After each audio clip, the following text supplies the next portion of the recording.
Oke guys, assalamualaikum warahmatullahi wabarakatuh. Kembali lagi bersama Ane Maudia Syifa Zahra. Khusus spesial video kali ini, Ane tuh excited banget buat video ini. Karena kenapa? Hari ini adalah hari dimana ulang tahun Indonesia. Ih, senang banget. Yang baru tinggi Indonesia. Semoga senantiasa menjadi bangsa yang lebih baik lagi di masa yang akan datang. Oke, langsung aja. Jadi di video kali ini, Ane mau ngajak kalian untuk membahas terjadinya peristiwa Rengas Dengklok. Oke, langsung aja kita ke videonya. Kronologi terjadinya peristiwa Rengas Dengklok itu tidak jauh dari diumumkannya kekalahan Jepang oleh bangsa Jepang yang bernama Kaisar Hirohito pada tanggal 14 Agustus 1945 yang disebabkan oleh pengeboman oleh Amerika Serikat pada dua kota berpengaruh yang ada di Jepang, yaitu Hiroshima dan Nagasaki. Para pemuda yang bekerja di kantor berita Jepang yang bernama Domei dengan cepat merespon berita tersebut dan mengabarkannya kepada rekan-rekannya di tanah air.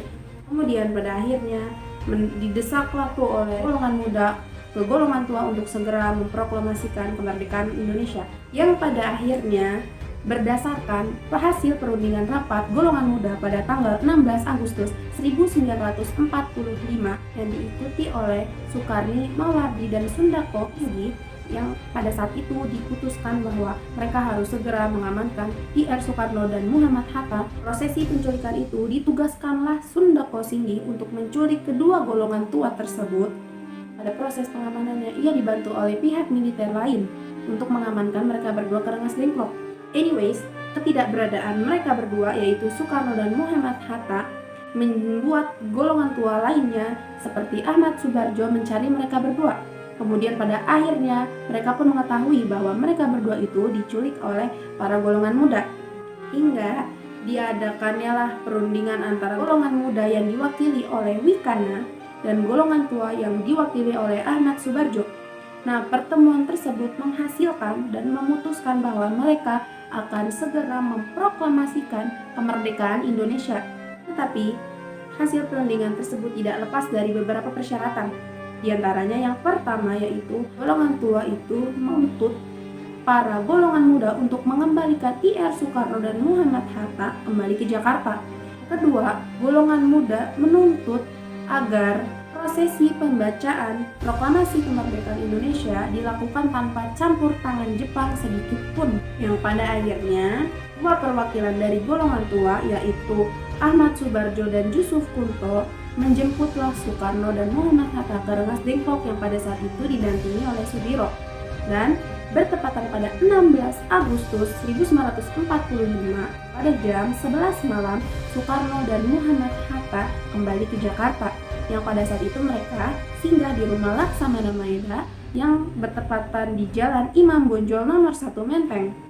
Pada akhirnya pun Soekarno dan Muhammad Hatta beserta para anggotanya sepakat dan semakin yakin untuk melaksanakan segera proklamasi kemerdekaan Indonesia. Mengapa? Pasalnya, ketika mereka kembali ke Jakarta, mereka sempat mengadakan perundingan dengan bangsa Jepang.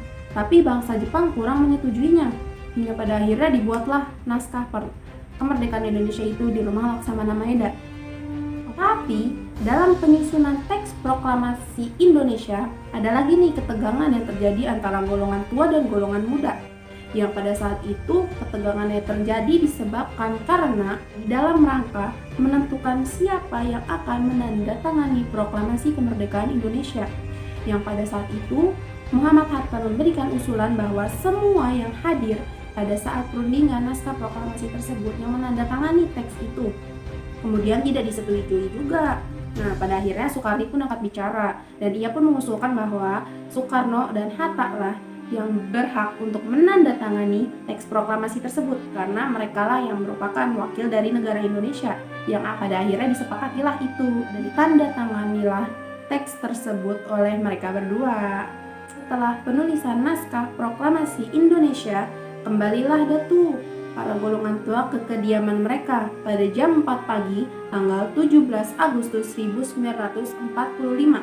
Tapi para golongan muda masih bingung nih mereka bingung di mana tempat yang cocok untuk menyebarluaskan proklamasi kemerdekaan Indonesia. Kemudian pada akhirnya diputuskanlah bahwa Pembacaan teks proklamasi akan dilaksanakan di Rumah IR Soekarno yang bertepatan di Jalan Pegangsaan Timur nomor 56 yang sekarang sebagai Monumen Proklamasi Indonesia.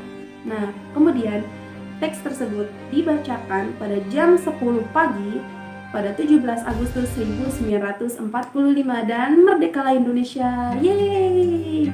Oke, mungkin cukup sekian video yang bisa kita sampaikan. Ya Allah, barakallah, 17 Agustus 1945 umur Indonesia 75 tahun. Karena senang banget, semoga Indonesia selalu berkah, semoga Indonesia selalu maju. Semoga video ini bermanfaat bagi kita semua. Oke, thanks for your attention. Selamat HUT RI ke 75 tahun. Wassalamualaikum warahmatullahi wabarakatuh.